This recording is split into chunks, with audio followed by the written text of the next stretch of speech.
This program was brought to you by Organo Gold. Organo Gold is a health and wellness company that provides healthy coffees, teas, and chocolate. All one has to do is consume the available products to get all the available benefits. One can also share these products with others to help them improve their health as well. For more information, call 703-359-5642 or visit the website basilemba.com.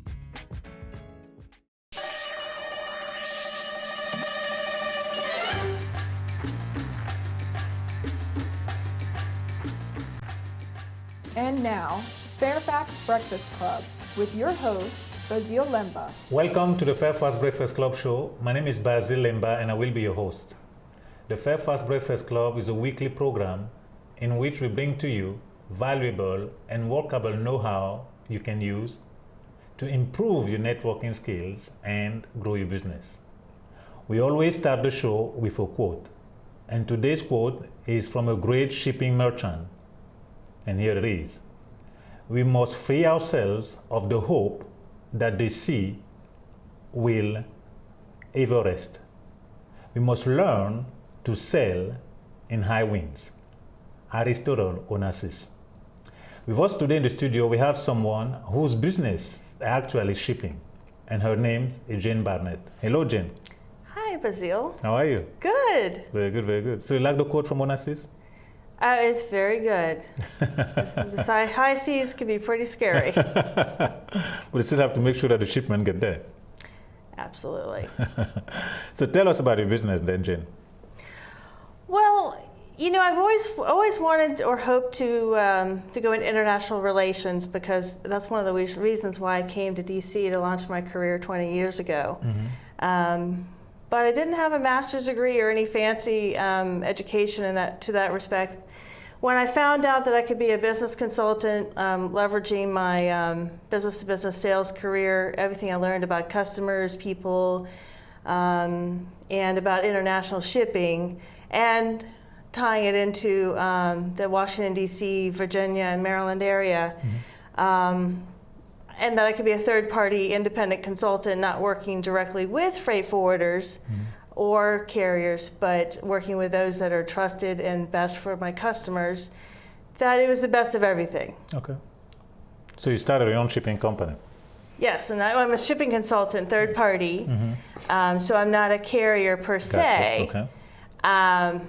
But because I am a customer of carriers and freight forwarders, I help customers to navigate all the rules and regulations, mm-hmm. help them to answer all their questions about shipping and what mm-hmm. are the different modes of transportation, whether it's domestic or international. Domestic is usually by truck or by rail. Mm-hmm. International, unless it's Canada or Mexico, would usually be by air or by ocean, import or export. Okay. But customers are usually already involved in import or export or looking into it. Mm-hmm. And there's a lot of serious considerations before jumping right in. So I'm, very much involved in helping customers who are either new to international shipping okay. or haven't had the best experience. Okay. Take us to the process of what you do. How does that work? Well, that's a good question, Basil. I think what makes me unique from your average carrier or provider is I'm only working with businesses. Okay. And I'm mainly working with smaller businesses. And they have usually either made an order overseas for import mm-hmm. of commercial goods, or they have sold commercial goods that need to be shipped domestically heavy or internationally. They're going to go by air or by ocean, whatever it works best for everyone involved. Mm-hmm. So for example, I have customers who may be shipping computer hardware, solar technology. It may be some green technology in there that's in the midst of the manufacturing process. Mm-hmm. Here in the United States, manufacturing isn't really big in the DC area. So, for example, I have a customer about 100 miles away. As part of their manufacturing process, they ship to and from Maryland to Pennsylvania, to and from Maryland to Ohio, Michigan, other states, Alabama, other states where labor is probably less and there's more manufacturing. Gotcha. So generally I'm working with businesses that are manufacturing. Okay. How about international? Do you do some of those? International? Yeah. Sure. I mean, there's over 200 countries that I can help customers ship to and from. And you have customers, Yeah. you have people shipping there to and from right now?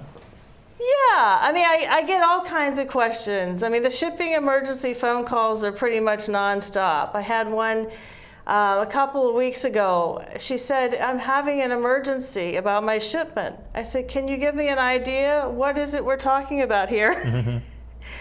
Well, it's in transit and it's in Indonesia, and I don't know why it hasn't cleared customs. Well, I'm sorry, ma'am, I can't help you. I'm not involved in your shipment. You haven't paid me for the service. You haven't paid me to hire the carrier. Mm-hmm. Sorry that they're not communicating with you about why it hasn't cleared customs. But you see, that's one of the biggest concerns. I mean, if you're just shipping domestically, you don't worry about customs. When it comes to international, the two biggest headaches are customs and the cost. The cost of the shipping? It can be. Okay. So how do you, being that you get into the business, how do you help the small business then? So that's a good one. Take for example, I have another new customer who recently told me we want to check with you for this domestic shipment. It's 1,000 pounds going from Minnesota to Virginia. Our supplier has given us a price. It's a high value item. High value items over $100,000 in value usually can't even get insurance through the carrier, much less you wouldn't want insurance through the carrier.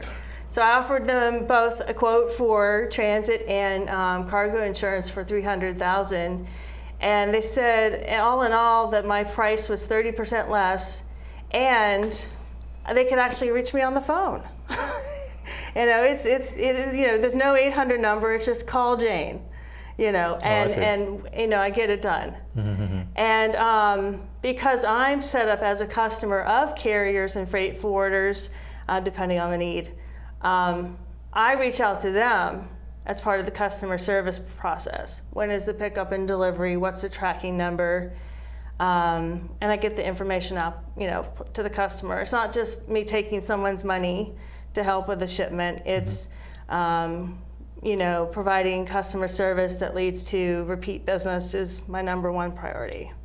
So basically, you have the connection with those carriers. Yes. You have a number of your customers, so they deal with you or do business with you differently than they will do from any just person.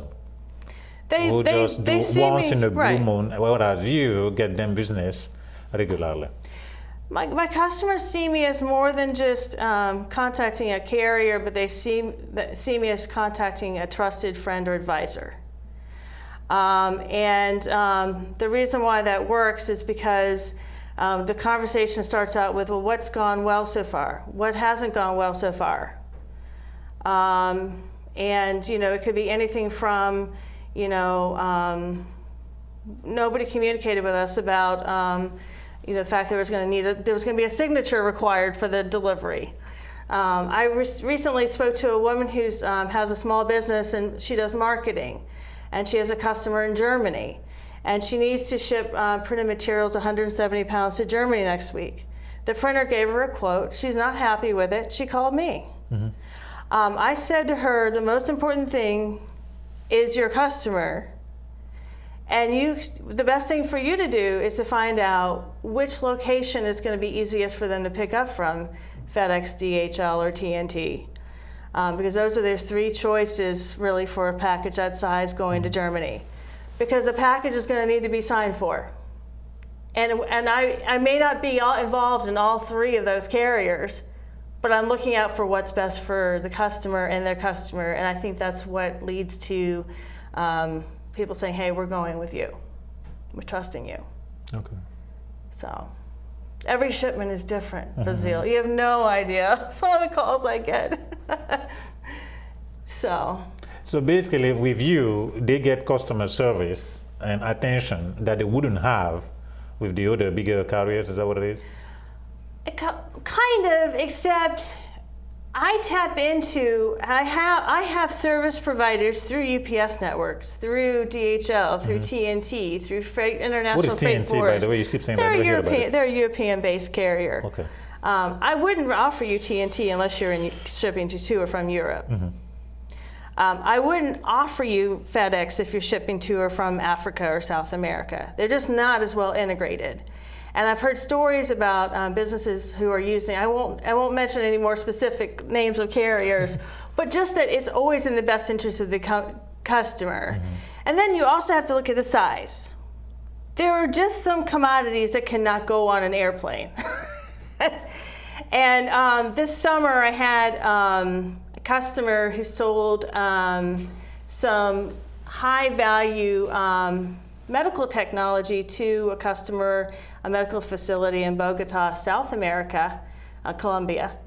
And we were just trying to decide whether it would be best to ship by air or by ocean because of the height of the machine.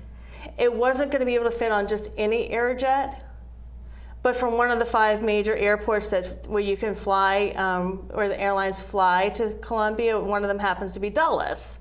So I was able to find them a really good price through an air freight forwarder to get the machine there, because already it's going to take probably 3 or 4 weeks to clear customs there. If you ship by ocean to a city that's in the middle of a continent, it's not practical. But the same customer wants to ship to Port of Singapore, which is a port city, and shipping by ocean to Singapore is practical. Gotcha. So through my knowledge of, geography and what makes sense, and not just, I'll be honest with people, well, if you want it there fast, it's going to be a little more. So what's more important to you? Saving money or getting it there fast? And that's where we'll look at, express options versus heavy freight options. Okay. So, and then there's, for domestic, I'm not really going to be much help for small package domestic. I mean, if you see the post office and everybody standing in line, that's your small package domestic least expensive option is the post office. So I am up front with everybody, and I think people can see how down to earth I am. So. Okay. So I guess that would be post office or UPS. Yeah, or and just go there yourself. I mean, and then there's the whole consumer market, which is probably served by little retail shipping stores, which I'm not. I'm a business consultant. I don't have a retail store. So that's another thing that makes me different. Okay. So. I got you. So people call you at your number, and then you just take care of it. You contact the shipping company. They go and pick up the packet, and then they deliver it. Yeah. I mean, you saw me that one day. I was dispatching the driver and doing a quote at the same time. I mean, So I'm that's how I go through my process. I'm helping customers, providing customer service all the time. Okay. So. Very good. Yeah. What is the biggest challenge in your business? The biggest challenge is probably, I hear a number of concerns, and the main thing is I can't help everybody. But there is a solution for every shipment, and the main thing is I think for import you have to think about you have to have an import bond. You have to have licensing for that. It's the same is true in any country. I think the biggest challenge is there's some things that customers have to take responsibility for themselves. I can't be responsible for that, but I can usually point them in the right direction. I think that there's a lot of opportunity for businesses to do export. I think the biggest challenge with export is the lack of any coordination between what's required between the United States and all 225 countries that you can legally ship to. So the main thing is just to understand. You have to do research. Is the commodity that you're selling to overseas, is it restricted in any country? And I can help point you in the right direction. Is it going to be restricted? And do you have a customer base there? Who helps organizations? Who helps businesses to do business overseas? I can usually put you in touch with those types of groups. There's a lot around. I mean, the Fairfax County EDA is just great, as well as Mason Enterprise for helping businesses to expand and grow. I think the worst mistake you can make is to say, well, it's just not worth it. I had one bad experience with international shipping, and I'm never doing it again. Well, depending on what it is that you're shipping, I mean, But just keep in mind when you're sending out your packages, there is no confidentiality of what's going across borders. Meaning what? Meaning the customs and can open it and check everything out? It doesn't matter who you are. Every single air freight package is being screened by TSA. The same way your suitcase, and you are being screened as an airline passenger. Anything leaving the country or coming into the country? Absolutely. Or both ways? Absolutely. And even for domestic freight, which I'm also involved in, which generally, to get those domestic freight pricing, generally it's about 100 pounds or more. The charges for transit can vary by freight class. And freight class is a domestic thing, but you have to be upfront if you're transporting, whether you're transporting barbed wire or books or, you're going to have a higher freight class for a higher value item generally. Computers, things like that are going to be higher values. So for the same pallet or package, you pay more, for higher end goods versus, materials, and so you have to be completely upfront about what you're shipping. I mean, and I put a lot of trust into my customers sometimes, when I'm asking them over the phone, well, what is it you're shipping? Because we got to make sure that it can be shipped to wherever you're going to, whether it's domestic or international. Got it. So. Okay. And what is your biggest accomplishment? The shipping fee? Well, I'm moving forward into 2014. As I can't say that I'm only going to work for one industry, but for the medical supply field, it's very challenging to ship internationally. And when the customer came to me with the, he manufactures drug dispensers that help to treat cancer patients, and he had sold them to the client in Colombia, South America, not really knowing how difficult it can be to ship there. I helped another customer ship a laptop there. It can be difficult, but not impossible. So on my end, I found really good rates. Through a very good freight forwarder, and on the customer end, he was able to locate a customs broker.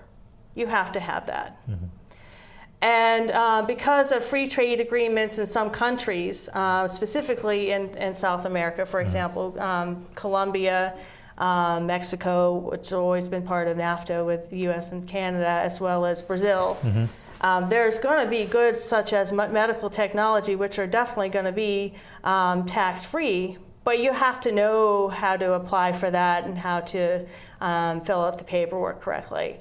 So I'm kind of moving forward in 2014 on a plan that includes reaching out to those who are involved in import and export of medical goods, medical technology, anything from these drug dispensers to wheelchairs or anything. They're very challenging sometimes to clear customs in some countries. So.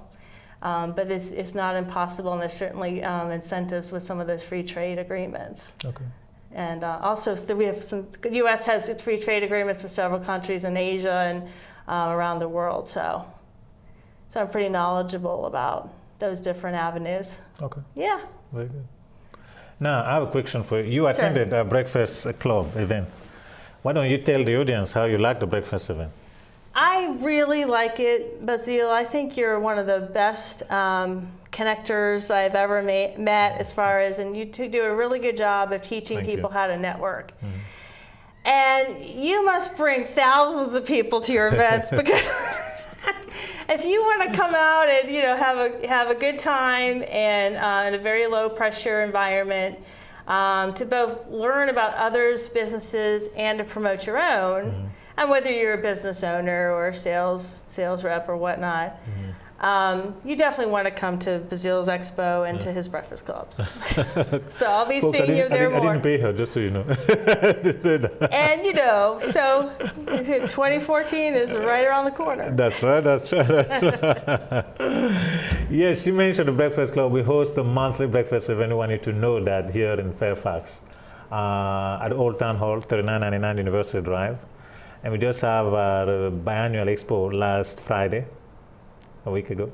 So we're looking forward to the next event that will be on June 20th, right here in Fairfax at the Stacy Sherwood Community Center.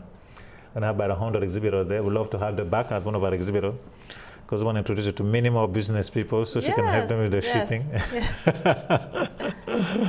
Okay, so now I have a question. So you got into shipping. So when you came over here, you want to do something international, but was it specifically shipping that you was planning to get into? Or? No, but coming through the world of transportation, I previously worked for the automotive industry. Previously had sold some property and casualty insurance, and also previously worked in publishing, advertising. Gives me a lot of knowledge now as a business owner. When I start looking at, well, should I do marketing and advertising? And but it just brings me right back to when I went to, for example, I was lucky enough to be able to attend an event as part of the MVTC's Northern Virginia Technology Council's International Committee this week, where the ambassador from Mexico was speaking. Oh, wow. And because when I was in school, the countries I had studied in were Mexico and Brazil, which is where we now have two of our free trade agreement countries are, excuse me.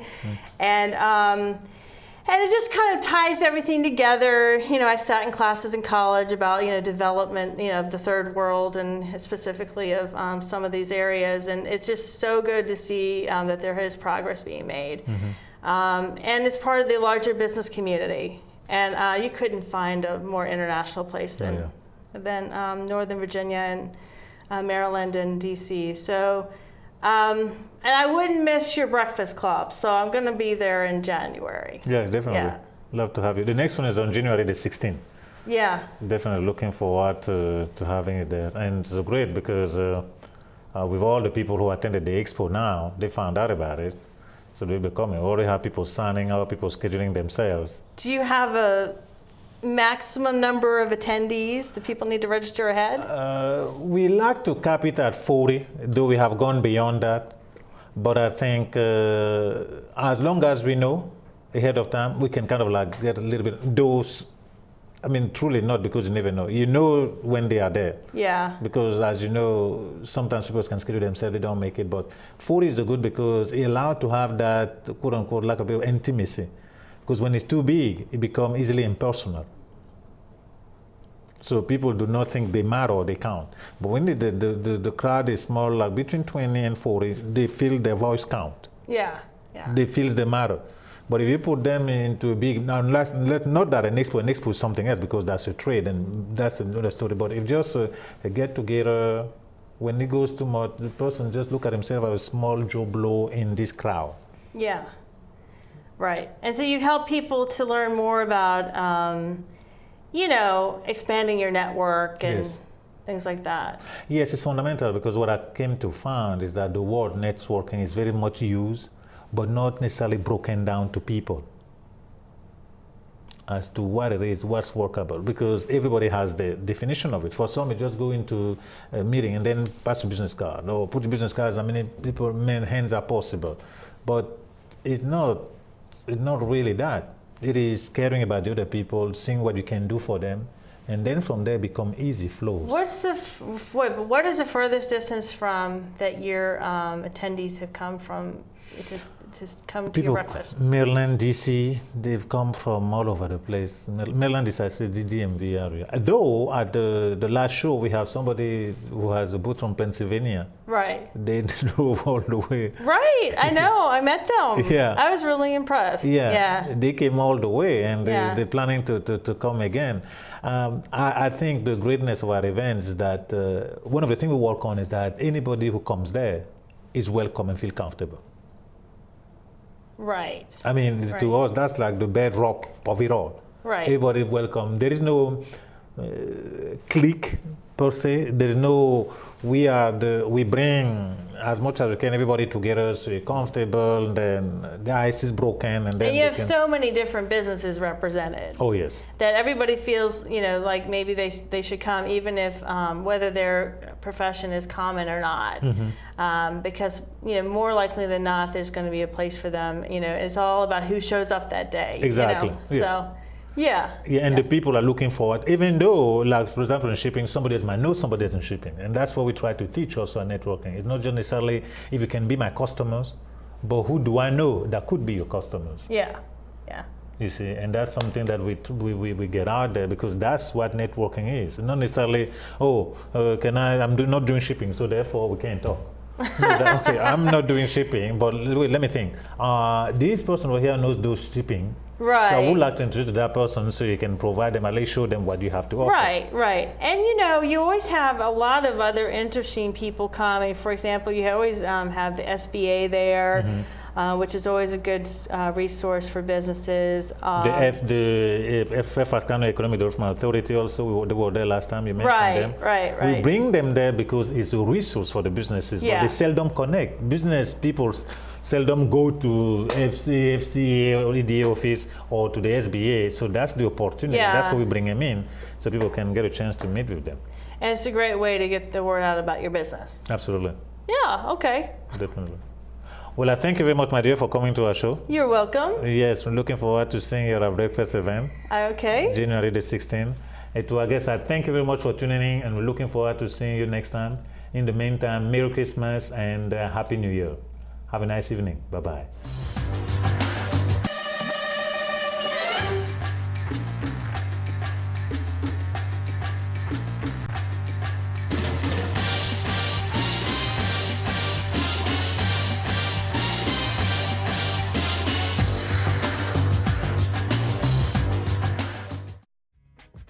This program was brought to you by Organo Gold. Organo Gold is a health and wellness company that provides healthy coffees, teas, and chocolate. All one has to do is consume the available products to get all the available benefits. One can also share these products with others to help them improve their health as well. For more information, call 703-359-5642 or visit the website basilelemba.com.